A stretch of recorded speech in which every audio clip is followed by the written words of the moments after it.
എല്ലാവർക്കും നമസ്കാരം. Divine team Malayalam ടാരോട്ടിൻ്റെ ഒരു പുതിയ വീഡിയോയിലേക്ക് എല്ലാവർക്കും സ്വാഗതം. നിങ്ങളെല്ലാവരും സുഖമായിട്ടിരിക്കുന്നു എന്ന് കരുതുന്നു. നിങ്ങൾക്ക് എല്ലാവർക്കും ഒരു നല്ല ദിവസം ആശംസിക്കുന്നു. അപ്പോൾ ഇന്നത്തെ ഡിവൈൻ മെസ്സേജ് എന്താണെന്ന് നോക്കാം. ഇന്നത്തെ നിങ്ങളുടെ എനർജി എന്താണെന്ന് നോക്കാം. അപ്പോൾ ആദ്യമായിട്ടാണ് എൻ്റെ ചാനൽ കാണുന്നതെന്നുണ്ടെങ്കിൽ സബ്സ്ക്രൈബ് ചെയ്തതിനും സപ്പോർട്ട് ചെയ്യുക.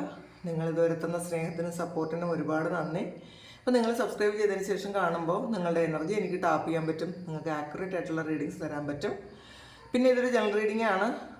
എല്ലാവർക്കും തന്നെ റെസൊണേറ്റ് ആകണമെന്നില്ല. റെസൊണേറ്റ് ആകുന്നവർ മാത്രം എടുക്കുക. കളക്റ്റീവാണ്, ടൈംലെസ് ആണ്.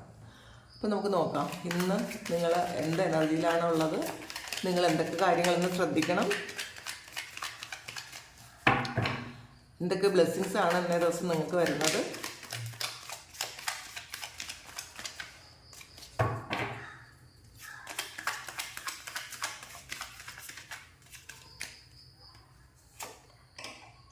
ഐസൊലേഷനാണ്,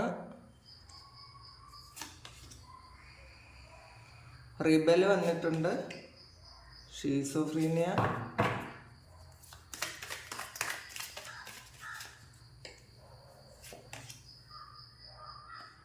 ക്രിയേറ്റിവിറ്റി വന്നിട്ടുണ്ട്, ബ്രേക്ക് ത്രൂ,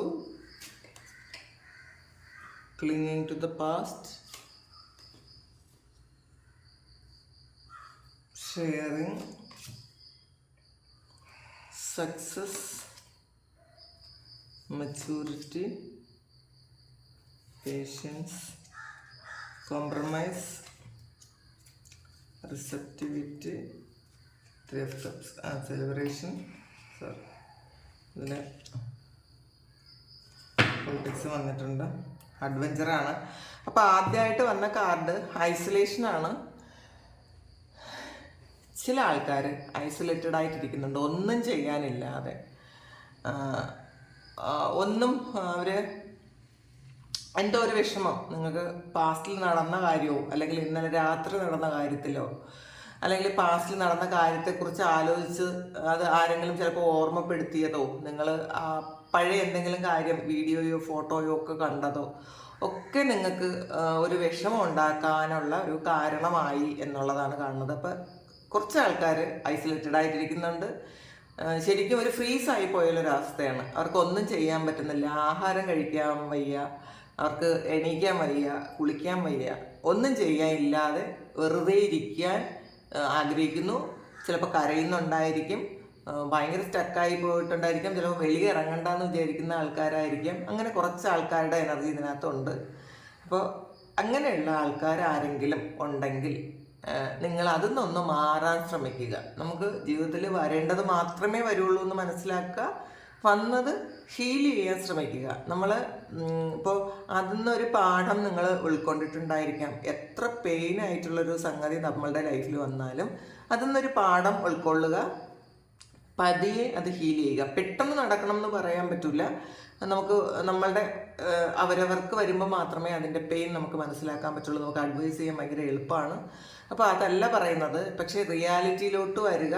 ഇത് സംഭവിച്ചു പോയ കാര്യമാണ്. നിങ്ങൾക്ക് പാസ്റ്റിൽ പോയി നടക്കാൻ പറ്റുകയോ അത് ഫീൽ ചെയ്യാൻ പറ്റില്ല. കാരണം ഇതിലൊരു ക്ലിങ്ങിങ് ടു ദ പാസ്റ്റ് എന്ന് പറയുന്നൊരു കാർഡ് വന്നിട്ടുണ്ട്. നിങ്ങൾ ആ പാസ്റ്റിലെ എനർജിയിൽ തന്നെ പിടിച്ച് കടിച്ചു തൂങ്ങിയിരിക്കുന്നു എന്നുള്ളതാണ്. അപ്പോൾ അത് ആ ഒരു കാര്യം, ആ ഒരു സംഭവം നടന്നു കഴിഞ്ഞതാണ്. നിങ്ങൾക്ക് പാസ്റ്റിലോട്ട് നടന്നു പോയി തിരുത്താനും പറ്റില്ല. പക്ഷേ എന്നാലും അതിനെക്കുറിച്ച് ആലോചിച്ച് എന്നാലും എന്നോട് ഇങ്ങനെ ചെയ്തല്ലോ, എന്നാലും അങ്ങനെ സംഭവിച്ചല്ലോ എന്നൊക്കെ വിചാരിച്ചിരിക്കുന്നുണ്ട്. അപ്പോൾ അത് കടന്നുപോയി. അപ്പോൾ അത് കടന്നുപോയി എന്ന് വിശ്വസിക്കുക, മനസ്സിലാക്കുക, അക്സെപ്റ്റ് ചെയ്യുക. പിന്നെ റിബലാണ്. അപ്പോൾ എല്ലാവരോടും, ലോകം മുഴുവനുള്ളവരോടും ഒരു ദേഷ്യം തോന്നുന്നുണ്ട്. നമ്മളോടും ദേഷ്യം, വീട്ടിലുള്ളവരോടും ദേഷ്യം, കൂടെയുള്ളവരോടും എല്ലാവരോടും ഒരു ദേഷ്യം തോന്നുന്നു എന്നുള്ളതാണ്. ചിലപ്പോൾ കുറേ അധികം ആൾക്കാർ പറ്റിച്ചിട്ടുണ്ടായിരിക്കാം. കൂടെ നിന്നവരൊന്നും വിശ്വസിക്കാൻ പറ്റാത്തവരാണ് എന്ന് ചിലപ്പോൾ നിങ്ങൾ തിരിച്ചറിയുന്ന എപ്പോഴായിരിക്കാം. അതിൻ്റെ ഒരു വിഷമം ഉണ്ടാവും. ഏറ്റവും വിശ്വസിച്ച ആൾക്കാർ നമ്മളെ ചതിച്ചല്ലോ, അല്ലെങ്കിൽ ഒരു തവണ ചതിച്ചിട്ടുണ്ടായിരിക്കാം, വീണ്ടും ചതിക്കാനുള്ളൊരു അവസരം ഉണ്ടാക്കി, ചിലപ്പോൾ മൂന്നാമതും ചതിച്ചിട്ടുണ്ടായിരിക്കാം. അപ്പോൾ ഈ ചതിക്കപ്പെടാൻ വീണ്ടും വീണ്ടും നിന്ന് കൊടുത്തതിൻ്റെ ഒരു വിഷമമായിരിക്കാം. എന്തിനാണ്? അപ്പോൾ നിങ്ങൾ സ്വയം വിചാരിക്കുന്നുണ്ട്, ഞാൻ ഈ 1, 2, 3 തവണ എന്തിനാണ് ഇങ്ങനെ നിന്ന് കൊടുക്കുന്നത്? അല്ലെങ്കിൽ ഒരു തവണയോ 2 തവണയോ ഒരു കാര്യം സംഭവിച്ചാലോ ഓക്കെ, വീണ്ടും മൂന്നാമത്തെ തവണ വീണ്ടും അത് സംഭവിക്കുമ്പോൾ നമ്മളുടെ തന്നെ മിസ്റ്റേക്ക് അല്ലേ എന്ന് വിചാരിച്ച് വിഷമിക്കുന്ന ആൾക്കാരായിരിക്കും. അപ്പം നിങ്ങളോടൊരു ദേഷ്യം തോന്നുന്നു, സ്വയം നമുക്കൊരു ദേഷ്യം തോന്നുന്നല്ലോ, അതുപോലെ നിങ്ങൾക്ക് സ്വയം ഒരു ദേഷ്യം തോന്നുന്നുണ്ടായിരിക്കാം. അങ്ങനെ എല്ലാത്തിനും റിബലായിട്ട് നിൽക്കാൻ ഉള്ളൊരു ആറ്റിറ്റ്യൂഡ് ഇന്നേ ദിവസം ഉണ്ടെന്ന് കാണുന്നുണ്ട്. ഷീസോഫ്രീനിയാണ്. അപ്പോൾ ഷീസോഫ്രീനിക് എന്ന് പറയുമ്പം ശരിക്കും ഒരു മെൻ്റൽ ഡിപ്രഷനാണോ, ഒരു നൂൽപ്പാലത്തിലൂടെ നടക്കുന്നു എന്ന് പറഞ്ഞ പോലെ അങ്ങനത്തെ ഒരു അവസ്ഥയിൽ എന്ത് ചെയ്യണമെന്ന് അറിഞ്ഞുകൂടാതെ ശരിക്കും ദേഷ്യവും ടെൻഷനും കരച്ചിലും അങ്ങനെയൊക്കെ ഇരിക്കുന്ന ആൾക്കാരുടെ എനർജി ആദ്യം തന്നെ വന്നതുകൊണ്ടാണ് അത് പറഞ്ഞത്. പക്ഷേ ഇത് ഒരുപാട് മാറുന്നുണ്ട്. ചിലപ്പോൾ ഈ ഒരു റീഡിങ് കണ്ടു കഴിയുമ്പോൾ, അല്ലെങ്കിൽ ചിലപ്പോൾ കണ്ടില്ലെങ്കിൽ പോലും അത് എല്ലാവരും കാണുന്നത് പിന്നീട് ആയിരിക്കും. ഇടുമ്പോൾ തന്നെ കാണണമെന്നില്ലല്ലോ. ചിലപ്പോൾ കുറച്ച് കഴിയുമ്പോൾ, ഒരു 2-3 മണിക്കൂർ കഴിയുമ്പോൾ നിങ്ങൾ ഈ ഒരു എനർജിയിൽ നിന്ന് മാറുമെന്ന് പിന്നീട് വരുന്നുണ്ട് കേട്ടോ. അപ്പോൾ ആദ്യം കണ്ട കാർഡുകൾ ആദ്യം പറയുന്നതാണ്. പിന്നെ ക്രിയേറ്റിവിറ്റിയാണ്. ഇതിന്ന് ഓവർകം ചെയ്യാൻ നിങ്ങൾക്ക് എന്ത് സന്തോഷം കണ്ടെത്താമെന്ന് നിങ്ങൾ ചിന്തിച്ച് തുടങ്ങും. അല്ലെങ്കിൽ ഇന്ന് ക്രിയേറ്റീവായിട്ടുള്ള എന്തെങ്കിലുമൊക്കെ ഐഡിയകൾ ചെയ്യാൻ നിങ്ങൾ താല്പര്യപ്പെടും എന്നുള്ളതാണ്. അത് തുടങ്ങുമായിരിക്കാം, മറ്റുള്ളവർ നിങ്ങളെ ശരിക്കും പ്രശംസിക്കുമായിരിക്കാം. അതിൽ സന്തോഷം കണ്ടെത്തുന്നു ആൾക്കാരും ഉണ്ട്. ബ്രേക്ക് ത്രൂ ആണ്. ഈ ഒരു ഐസൊലേഷനിൽ നിന്ന് വളരെ ബുദ്ധിമുട്ടിയാണ് നമുക്ക് പുറത്തിറങ്ങാൻ. അതിന് ശ്രമിക്കുന്നു എന്നുള്ളതാണ്. അത്രയും കഠിനമായ ഒരു അവസ്ഥയിൽ നിന്നും പുറത്തിറങ്ങാൻ അത് അത്ര ഈസി ആയിട്ടുള്ളൊരു കാര്യമല്ല. പക്ഷേ നിങ്ങളതിന് ശ്രമിക്കുന്നുണ്ട്, ശരിക്കും ഹാർഡ് വർക്ക് ചെയ്യുന്നുണ്ട് എന്ന് വേണമെങ്കിൽ പറയാം, അതൊന്ന് പുറത്തിറങ്ങാൻ വേണ്ടിയിട്ട്. അപ്പം അങ്ങനെ ചെയ്യുമ്പോൾ അതിൻ്റെ റിസൾട്ട് കിട്ടുന്നു എന്ന് തന്നെ കാണുന്നുണ്ട്. ഈ പാസ്റ്റിലെ ഓർമ്മകൾ അത് എന്ത് തന്നെ ആകട്ടെ, എന്ത് ഓർമ്മകളായാലും നമ്മൾ ഒന്നും ശാശ്വതമല്ല എന്ന് മനസ്സിലാക്കി അക്സെപ്റ്റ് ചെയ്താൽ തീരും ആ പ്രശ്നങ്ങൾ. പെട്ടെന്നല്ല, പക്ഷെ പതിയെ അത് മാറിക്കോളും. നമ്മൾ കുറേ കാലം മുന്നേ ഒരുപാട് വേദനിച്ച കാര്യം ഇപ്പോൾ ഒരു ഓർമ്മ മാത്രമാണ്. ആ ഒരു ഓർമ്മ വരുമ്പം ചെറിയൊരു നീറ്റിൽ വരും എന്നുള്ളതല്ലാതെ, അല്ലെങ്കിൽ ചെറിയൊരു ദേഷ്യം വരുന്നു എന്നുള്ളതല്ലാതെ ആ അന്നത്തെ ഒരു ഇമോഷൻ ഇപ്പം ഇല്ല. അപ്പം അത് നമ്മൾ എപ്പോഴും മനസ്സിലാക്കുക. ജീവിതത്തിൽ മുഴുവൻ പ്രതിസന്ധികളും പ്രശ്നങ്ങളും കടന്നു വേണം നമ്മൾ പോകാൻ. അതെപ്പോഴും അക്സെപ്റ്റ് ചെയ്യുക. നമുക്ക് എപ്പോഴും ഹാപ്പിനെസ് ആയിരിക്കണം, എപ്പോഴും സന്തോഷവും സമാധാനവും ഒക്കെ ആയിരിക്കണം എന്നൊന്നും വിചാരിക്കരുത്. അപ്പോൾ ജീവിതത്തിൽ കൂടുതലും നമുക്ക് കിട്ടുന്നത് വിഷമവും സങ്കടവും പ്രതിസന്ധികളും ഒക്കെ ആയിരിക്കും. അതെല്ലാവർക്കും അങ്ങനെ തന്നെയാണ്. നമ്മളെങ്ങനെ കൈകാര്യം ചെയ്യുന്നു എന്നുള്ളതിലാണ് കാര്യം. നമുക്ക് വന്ന പ്രതിസന്ധികളൊക്കെ നമുക്ക് എങ്ങനെ മറികടക്കാൻ പറ്റുന്നു, എന്തൊക്കെ ചെയ്യാൻ പറ്റും, നമുക്കതിന്ന് എന്ത് പാഠം നമുക്ക് ഉൾക്കൊള്ളാൻ പറ്റും, ഇതായിരിക്കാം നമ്മൾ ചിന്തിക്കേണ്ടത്. അപ്പം അങ്ങനെ ചിന്തിച്ച് തുടങ്ങുന്നുണ്ടായിരിക്കാം നിങ്ങൾ. ഷെയറിങ് ആണ്. അപ്പോൾ ശരിക്കും മറ്റുള്ളവർക്ക് ഒരു വിളക്കാകാൻ പറ്റുന്ന ആൾക്കാരാണ് നിങ്ങൾക്കെന്നൊരു ബോധം നിങ്ങൾക്ക് വന്നിട്ടുണ്ടായിരിക്കാം, അല്ലെങ്കിൽ ആൾറെഡി ഇപ്പോൾ തന്നെ ഉണ്ടായിരിക്കാം. ഒരുപാട് ദൈവാധീനമുള്ള ആൾക്കാരാണ്, മറ്റുള്ളവരെ ഹീൽ ചെയ്യാൻ പറ്റുന്ന ആൾക്കാരാണ്, മറ്റുള്ളവർക്ക് നല്ലത് പറഞ്ഞു കൊടുക്കാൻ പറ്റുന്ന ആൾക്കാരാണ്, വഴികാട്ടാൻ പറ്റുന്ന ആൾക്കാരാണ്. നിങ്ങളുടെ ഈ ഒരു എക്സ്പീരിയൻസ് ആണ് മറ്റുള്ളവർക്ക് അതിൽ നിന്നുമാണ് നിങ്ങളൊരു പാഠം ഉൾക്കൊണ്ട് മറ്റുള്ളവരെ വഴി നടത്താൻ പറ്റുന്നത്. അത് ആദ്യം മനസ്സിലാക്കുക. ദൈവത്തിന് ഏറ്റവും ഇഷ്ടമുള്ള ആൾക്കാരെ ഒരുപാട് പരീക്ഷിക്കും എന്നതും ഒരു സത്യമാണ്. അതും മനസ്സിലാക്കുക, അക്സെപ്റ്റ് ചെയ്യുക. സക്സസ് ആണ്. ഇനി നിങ്ങൾക്ക് ഒരുപാട് സക്സസ് ഉണ്ട്. ഇപ്പം എപ്പോഴും ഇനി ജീവിതം മുഴുവൻ സക്സസ് ആണ് എന്നല്ല, സക്സസ് വരുന്നുണ്ട്. എത്ര നിങ്ങൾ വിഷമിക്കുന്നുണ്ടോ, ഐസൊലേറ്റഡ് ആയിട്ടിരിക്കുന്നുണ്ടോ, നിങ്ങൾക്ക് പുറത്ത് ഇറങ്ങാൻ പറ്റാത്ത ഒരു ഫ്രീസ് ആയിരിക്കുന്ന അവസ്ഥയിൽ നിന്ന് നിങ്ങൾ ശരിക്കും ഇത് കണ്ടില്ലേ, ഒരു കടുവ, അതിൻ്റെ ഒരു എനർജിയിലേക്ക് നിങ്ങൾ മാറുന്നുണ്ട്. ആ പാസ്റ്റിലേക്ക് അതിന്നൊക്കെ നിങ്ങൾ വിട്ടിട്ട് പോകുന്നുണ്ട്. അത് വിട്ടിട്ട് പോകാനും നിങ്ങൾക്ക് പറ്റും. അതും മനസ്സിലാക്കുക. അങ്ങനെ ഒരു കാര്യം സംഭവിക്കുന്നുണ്ട് എന്നുള്ളതാണ്. മെച്യൂരിറ്റിയാണ് പിന്നെ വന്നിട്ടുള്ളത്. അപ്പോൾ നിങ്ങൾ കുറച്ച് മെച്യൂർഡായിട്ട് ചിന്തിക്കുന്നുണ്ടായിരിക്കാം. ഈ വന്ന സംഭവങ്ങളിൽ നിന്നും നിങ്ങൾ എന്താണ് പഠിച്ചതെന്ന് നിങ്ങൾ ആലോചിക്കുന്നുണ്ട്. എന്താണ് എനിക്കിതൊന്ന് കിട്ടിയത്? അപ്പോൾ എന്തൊക്കെ പാഠങ്ങൾ കിട്ടി, എന്തൊക്കെ നന്മകൾ കിട്ടി, എന്തൊക്കെ സന്തോഷങ്ങളും കിട്ടി. ഇപ്പം നമ്മൾ എന്ത് കാര്യത്തിനായാലും അതൊരു ദുഃഖം മാത്രമല്ല നമുക്കത് ആ ഒരു കാര്യത്തിൽ നിന്ന് കിട്ടുന്നത്. ഏറ്റവും സന്തോഷിക്കുന്ന കാര്യത്തിൽ നിന്നാണ് നമ്മൾ ഏറ്റവും ദുഃഖിക്കുന്നത്. അത് മനസ്സിലാക്കുക. നമ്മൾ സന്തോഷം കൂടും തോറും ദുഃഖത്തിൻ്റെ അളവും കൂടും. അപ്പോൾ നമ്മൾ ഈ ദുഃഖം മാറ്റി നിർത്തിയിട്ട് സന്തോഷം എന്താണെന്ന് ചിന്തിച്ച് തുടങ്ങും. നിങ്ങൾക്ക് അങ്ങനെ ഒരു ആറ്റിറ്റ്യൂഡ് വരാൻ സാധ്യതയുണ്ട്. പക്ഷേ പേഷ്യൻസ് ആണ്. ശരിക്കും ഇതിൽ മൂണിൻ്റെ അവസ്ഥകളാണ്. ആദ്യം ഫുൾ മൂണായി, പിന്നെ അത് ഒരു ദിവസം കഴിയുമ്പോൾ 2 ദിവസം കഴിയുമ്പോൾ 3-ാമത്തെ ദിവസം മുതൽ അത് ചെറുതായി തുടങ്ങി, പിന്നെ അത് തീരെ ചെറുതായി ഇല്ലാതായി, വീണ്ടും അത് വലുതാകുന്നു. അപ്പം നമ്മളുടെ ഇമോഷനും അങ്ങനെയാണ് എന്നുള്ളതാണ്, മാറിക്കൊണ്ടേയിരിക്കും. ചന്ദ്രനെ പോലെയാണ് നമ്മളുടെ ഇമോഷൻസ്. ഇത് ഏറ്റക്കുറച്ചിലുകളുണ്ടാവും, അത് അക്സെപ്റ്റ് ചെയ്യാനുള്ളൊരു മനസ്സുണ്ടാക്കി എടുക്കാൻ നിങ്ങൾക്ക് ഇന്നേ ദിവസം പറ്റും എന്നുള്ളതാണ്.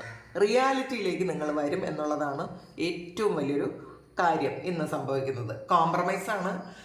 പാസ്റ്റിൽ കോംപ്രമൈസ് ചെയ്യാൻ പറ്റാത്ത കുറേയധികം കാര്യങ്ങൾക്ക് നിങ്ങൾക്ക് വിട്ടുവീഴ്ച ചെയ്യണം എന്ന് നിങ്ങൾ വിചാരിക്കും. ആദ്യത്തെ വിട്ടുവീഴ്ച ചെയ്യുന്നത് നിങ്ങളോടാണ്. കാരണം നിങ്ങളെ പറ്റിക്കാൻ നിന്ന് കൊടുത്തു എന്നുള്ളൊരു വിഷമം നിങ്ങൾക്ക് ഉണ്ടായിരിക്കാം. അത് വീട്ടിൽ നിന്ന് തന്നെ ആയിരിക്കാം, അല്ലെങ്കിൽ ഏറ്റവും സ്നേഹിച്ച ആരെങ്കിലും ആയിരിക്കാം. അപ്പോൾ പക്ഷേ അതിനൊരു കോംപ്രമൈസ് നിങ്ങൾക്ക് ചെയ്യുന്നുണ്ടായിരിക്കാം. അത് മനസ്സിലാക്കുന്നുണ്ട്, അക്സെപ്റ്റ് ചെയ്യുന്നുണ്ട്, റിസെപ്റ്റിവിറ്റിയാണ്. അപ്പോൾ ഈ യൂണിവേഴ്സിൻ്റെ ഒരുപാട് അനുഗ്രഹങ്ങൾ നിങ്ങളിലേക്ക് വരുന്നുണ്ട്. കാരണം സക്സസ്സിലൂടെ ഒരുപാട് വരുന്നുണ്ട്. നിങ്ങൾ തിരിച്ചറിയുന്നുണ്ട്. അനുഗ്രഹങ്ങളൊക്കെ സ്വീകരിക്കാൻ നിങ്ങൾ ഫുള്ളി ഹീൽഡ് ആകണം എന്നുള്ളൊരു ചിന്തയുണ്ട് നിങ്ങൾക്ക്. അത് മനസ്സിലാകുന്നുണ്ട്. കുറേ അനുഗ്രഹങ്ങളിൽ നിന്ന് ഉണ്ടാവും. ആദ്യത്തെ ആ ഒരു ഇമോഷൻസ് കുറച്ച് നെഗറ്റീവ് ആണെങ്കിലും ഒന്ന് ഫ്രീസ് ആയിരിക്കുന്നുണ്ടെങ്കിലും കുറച്ച് കഴിയുമ്പോൾ നിങ്ങൾ വളരെ ഹാപ്പി ആകുന്ന ദിവസം. ഒരുപാട് സക്സസ് ഉണ്ടാകും, ഒരുപാട് കാര്യങ്ങൾക്ക് പുതിയ തീരുമാനങ്ങൾ എടുക്കും, തിരിച്ചറിവുണ്ടാവും. വളരെ നല്ലൊരു ദിവസത്തിൻ്റെ എനർജി ഇന്നുണ്ട്. സെലിബ്രേഷനാണ്. നിങ്ങൾക്ക് ഈ ഒരു വിഷമമൊക്കെ മാറാൻ വേണ്ടിയിട്ട് ചിലപ്പോൾ നിങ്ങളൊന്ന് പുറത്തു പോകും ഫ്രണ്ട്സുമായിട്ട്. നിങ്ങൾ എന്താണോ വേണ്ടാന്ന് വിചാരിച്ചിരുന്നത്, എനിക്കൊന്ന് ഫ്രീസ് ആയിരിക്കണം, എനിക്ക് പുറത്തിറങ്ങണ്ടെന്ന് വിചാരിച്ച നിങ്ങൾ കുറച്ച് സമയം കഴിയുമ്പോൾ നിങ്ങൾ പുറത്ത് പോയി അടിച്ചു പൊളിക്കുന്ന ഒരു എനർജി ഉണ്ടാവും. അപ്പം നിങ്ങൾ രാത്രി വിചാരിക്കും, എന്തിനാണ് ഞാൻ ഇങ്ങനെ എന്നെ തന്നെ വിഷമിച്ചത്. ഈ വിഷമിക്കുന്നു എന്ന് പറയുന്നത് നമ്മൾ സ്വയം നമ്മളെ വിഷമിപ്പിക്കുന്നതാണ്, മറ്റൊരാളുമല്ല. അപ്പം നമ്മൾ വിഷമിപ്പിച്ച് നമ്മളുടെ ശരീരത്തിനും മനസ്സിനും നമ്മളുടെ ഹൃദയത്തിനും ഒക്കെ ഒരുപാട് വേദനകൾ ഉണ്ടാക്കി വയ്ക്കാതെ നിങ്ങളങ്ങനെ ചിന്തിക്കുന്നുണ്ട്, എന്തിനാണ് ഞാൻ രാവിലെ ഇത്രയും ഇങ്ങനത്തെ ഒരു ഇമോഷൻ ഉണ്ടാക്കിയത് എന്നൊക്കെ വിചാരിച്ച് നിങ്ങൾ അങ്ങനെ ഉള്ളൊരു ചിന്തയൊക്കെ നിങ്ങൾക്ക് ഇന്നേ ദിവസം വരും. ഓർഡിനറിനെസ്സാണ്. നിങ്ങൾ എവിടെയെങ്കിലുമൊക്കെ ട്രാവൽ പോകുമായിരിക്കും, അപ്പോൾ പുതിയ കാര്യങ്ങൾ എക്സ്പീരിയൻസ് ചെയ്യും. പുതിയ കാര്യങ്ങൾ നമ്മൾ ഈ യൂണിവേഴ്സുമായിട്ട് കുറച്ച് ഒരു ഇതിലെത്തും. പുതിയ കാര്യങ്ങൾ നിങ്ങൾ എക്സ്പീരിയൻസ് ചെയ്യും. നിങ്ങൾ മറ്റുള്ള കാര്യങ്ങൾ, ഈ പ്രപഞ്ചത്തിലുള്ള കുറേ കാര്യങ്ങൾ നിങ്ങൾ ഒന്ന് നോട്ടീസ് ചെയ്യും. ഇതുവരെയും ചെയ്യാതിരുന്ന കാര്യം, നിങ്ങൾ കാണാതിരുന്ന കാര്യം, എന്തൊക്കെയോ കാര്യങ്ങൾ നിങ്ങൾ കാണാൻ പോകുന്നു എന്ന് കാണുന്നുണ്ട്. പൊളിറ്റിക്സാണ്. അപ്പോൾ ഒരു മാസ്ക് വെച്ച് പെരുമാറുന്ന ആൾക്കാരോട് തിരിച്ച് നിങ്ങളും ഒരു മാസ്ക് എടുത്ത് വെക്കും എന്നാണ് കാണുന്നത്. അപ്പം നിങ്ങൾ വിചാരിക്കുന്നുണ്ട്, ഞാൻ മാത്രം എന്തിനാണ് ജെന്യുവിനാകുന്നത്. അപ്പോൾ അവരെന്നോട് ശരിക്കും ഉള്ളിൽ ദേഷ്യവും വെറുപ്പും ഒക്കെ വെച്ചിട്ട് വളരെ സ്നേഹത്തിലാണ് പുറത്ത് നിങ്ങളോട് കാണിക്കുന്നത്. അപ്പോൾ നിങ്ങളും വിചാരിക്കുന്നുണ്ട്, നമ്മളത് കാണിക്കണ്ട, പുറത്ത് ഞാനും ഒരു മാസ്ക് എടുത്ത് വെക്കാമെന്ന് വിചാരിക്കുന്നുണ്ട്. പലരോടും ഉള്ളിലെ ദേഷ്യവും അമർഷവും ഒക്കെ ഉള്ളിൽ വെച്ചിട്ട് വളരെ ക്ലീനായിട്ട് വളരെ ഹാപ്പി ആയിട്ട് പെരുമാറും ഇന്നേ ദിവസം. കാരണം നിങ്ങൾക്ക് അങ്ങനെ ഇരിക്കാനായിരിക്കും ഇന്ന് തോന്നുന്നത്. അത് നിങ്ങളൊരു ബുദ്ധി നിങ്ങൾക്ക് വരുന്നതായിരിക്കാം. വെറുതെ നമ്മളുടെ ദേഷ്യം പുറത്ത് കാണിച്ച് അവരുടെ ഇനിയുള്ള അവർക്ക് ഇനി വേറൊരു കാര്യവും ആക്ഷൻ എടുക്കണ്ട എന്നുള്ളത് കൊണ്ട് ഒരു മാസ്ക് വെച്ചിരുന്ന ദിവസം നിങ്ങൾ പെരുമാറും. അല്ലെങ്കിൽ മാസ്ക് വെക്കുന്ന ആരെയോ നിങ്ങൾ തിരിച്ചറിയുന്ന ദിവസം. ഇത് രണ്ടും ഉണ്ട് കേട്ടോ. നിങ്ങളുടെ കൂടെയുള്ള ഒരാൾ, നിങ്ങളെ വിശ്വസിക്കുന്ന ആൾക്കാർ ആരെങ്കിലും മാസ്ക് വെച്ചാണ് നിങ്ങളോട് പെരുമാറുന്നതെങ്കിൽ അവർ വേറെ ആരോടെങ്കിലും പറഞ്ഞ കാര്യം, നിങ്ങളെക്കുറിച്ച് വേറെ ആരോടെങ്കിലും പറഞ്ഞ കാര്യം ചിലപ്പോൾ നിങ്ങൾ അറിയും. അപ്പോൾ നിങ്ങൾ ചിന്തിക്കും, അയ്യോ ഇവരിങ്ങനെയായിരുന്നു, അപ്പോൾ ഇവർ ജെനുവിൻ അല്ലല്ലോ എന്ന് നിങ്ങൾ ചിന്തിക്കും. ചിലപ്പോൾ അവരോട് തന്നെ നിങ്ങൾ ഇത് അറിഞ്ഞ ഭാവം കാണിക്കാതെ നിങ്ങൾ വളരെ കൂളായിട്ട് സംസാരിക്കും. നിങ്ങളൊരു മാസ്ക് എടുത്ത് വയ്ക്കുക, അത്ര തന്നെ. അപ്പോൾ ഇതാണ് ഇന്നത്തെ റീഡിങ്, ഇന്നത്തെ ഡിവൈൻ മെസ്സേജ്. അപ്പോൾ ഇത് നിങ്ങളുടെ എനർജി ആണെങ്കിൽ നിങ്ങളൊന്ന് കമൻറ്റ് ചെയ്യുക. പിന്നെ സബ്സ്ക്രൈബ് ചെയ്യാതെ കാണുന്ന ആൾക്കാരൊന്ന് സബ്സ്ക്രൈബ് ചെയ്തിട്ടൊന്ന് സപ്പോർട്ട് ചെയ്യുക. നിങ്ങൾ ഇതുവരെ തന്ന സ്നേഹത്തിനും സപ്പോർട്ടിനും ഒരുപാട് നന്ദി. അതെനിക്ക് പറഞ്ഞ് അറിയിക്കാൻ പറ്റാത്ത അത്രയും നന്ദിയുണ്ട് നിങ്ങൾ സബ്സ്ക്രൈബ് ചെയ്യുന്നതിലും വീഡിയോ കാണുന്നതിലും കമൻറ്റ് ചെയ്യുന്നതിലും ഒക്കെ. പിന്നെ ഒരു കാര്യം ക്ഷമിക്കുക, ഒരുപാട് കോള് വരുന്ന എല്ലാ കോളും അറ്റൻഡ് ചെയ്യാൻ പറ്റുന്നതല്ല. കാരണം ഒരുപാട് ജോലിയുണ്ട്, വീഡിയോ ഉണ്ട്, പേഴ്സണൽ റീഡിംഗ് ഉണ്ട്, എൻ്റേതായ വ്യക്തിപരമായ ഒരുപാട് കാര്യങ്ങളുണ്ട്. അപ്പോൾ ഈ എല്ലാ കോളുകളും എടുക്കാൻ പറ്റുന്നതല്ല. നിങ്ങൾ ദയവായി എനിക്ക് ഒരു മെസ്സേജ് അയച്ചാൽ അതിന് മറുപടി വേണ്ട. എല്ലാ മെസ്സേജിനും ഞാൻ മറുപടി കൊടുക്കാറുണ്ട്. ചിലത് അവോയ്ഡ് ചെയ്യുന്നത്, ആവശ്യമില്ലാതെ ഇങ്ങനെ മെസ്സേജ് അയക്കുന്നത് മാത്രമേ ഞാൻ അവോയ്ഡ് ചെയ്യാറുള്ളൂ. അതിന് മറുപടി കൊടുക്കാതിരിക്കാറുള്ളൂ. അത് വളരെ കുറച്ച് ആൾക്കാർക്ക് മാത്രമേ അങ്ങനെ ഞാൻ മറുപടി കൊടുക്കും. 1-2 തവണ കൊടുത്തിട്ട് വീണ്ടും അവർ ചോദിക്കുമ്പോൾ മാത്രമാണ്. സമയമില്ലാത്തത് കൊണ്ട് കൂടിയാണ്. പിന്നെ എനിക്ക് ചില കാര്യങ്ങൾ അറിഞ്ഞുകൂടാത്ത കാര്യമായിരിക്കും. ഇപ്പം നമുക്ക് അറിയാവുന്ന കാര്യം മാത്രമല്ലേ പറഞ്ഞു കൊടുക്കാൻ പറ്റുള്ളൂ. എനിക്ക് അറിഞ്ഞുകൂടാത്ത കാര്യങ്ങൾ ഞാനത് എനിക്ക് അറിയില്ല എന്ന് തന്നെ പറയും. പിന്നെ വീണ്ടും ചോദിക്കുമ്പോഴാണത് നമുക്ക് വീണ്ടും മെസ്സേജ് മറുപടി കൊടുക്കാൻ പറ്റാത്തത്. നിങ്ങൾ വിളിക്കുന്നവർ ദയവായി ഒന്ന് മെസ്സേജ് അയയ്ക്കുക. Thank you. എല്ലാവരും സുഖമായിട്ട് സന്തോഷമായിട്ട് സമാധാനമായിട്ട് ഇരിക്കട്ടെ എന്ന് പ്രാർത്ഥിക്കുന്നു. നിങ്ങളുടെ എല്ലാ കാര്യങ്ങളും ഭംഗിയായിട്ട് നടക്കാൻ ദൈവം അനുഗ്രഹിക്കട്ടെ. എപ്പോഴും നിങ്ങളുടെ കൂടെ ഉണ്ടായിരിക്കട്ടെ. ഈശ്വരൻ ഉണ്ടായിരിക്കട്ടെ. എല്ലാ തീരുമാനങ്ങളും നല്ലതായിട്ട് എടുക്കാൻ നിങ്ങളുടെ തീരുമാനങ്ങൾ കൊണ്ട് ഇനിയെങ്കിലും നിങ്ങൾക്കൊരു ബുദ്ധിമോശം വരരുത് എന്ന് പ്രാർത്ഥിക്കുന്നു. നമ്മളുടെ തീരുമാനങ്ങൾ എടുക്കുന്ന ആ ഒരു പാകപ്പിഴ കൊണ്ടാണ് നമ്മുടെ ലൈഫിൽ ഒരുപാട് പ്രശ്നങ്ങൾ ഉണ്ടാകുന്നത്. ഇനി അങ്ങനെ ഉണ്ടാകാതിരിക്കാൻ ദൈവം അനുഗ്രഹിക്കട്ടെ. എല്ലാ കാര്യങ്ങളും നടക്കട്ടെ. ഒരുപാട് നന്ദി, ഒരുപാട് സ്നേഹം. Thank you.